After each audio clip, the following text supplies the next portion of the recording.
شروع اللہ کے نام سے جو بڑا مہربان اور نہایت رحم والا ہے۔ سیدنا عبداللہ بن جعفر رضی اللہ عنہ سے روایت ہے کہ رسول اللہ صلی اللہ علیہ وسلم ایک انصاری کے باغ میں داخل ہوئے تو وہاں ایک اونٹ تھا۔ جب اس نے نبی کریم صلی اللہ علیہ وسلم کو دیکھا تو رونی سی آواز نکالی اور اس کی آنکھوں سے آنسو بہنے لگے۔ نبی کریم صلی اللہ علیہ وسلم اس کے پاس آئے، اس کے سر پر ہاتھ پھیرا تو وہ چپ ہو گیا۔ پھر آپ نے پوچھا، اس اونٹ کا مالک کون ہے؟ یہ اونٹ کس کا ہے؟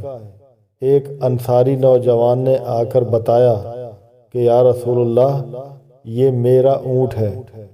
آپ صلی اللہ علیہ وسلم نے فرمایا، کیا تو اس جانور کے بارے میں اللہ سے نہیں ڈرتا جس کا تجھے اللہ نے مالک بنایا ہے؟ اس اونٹ نے مجھ سے شکایت کی ہے کہ تو اسے بھوکا رکھتا ہے اور ہمیشہ کام لیتا ہے۔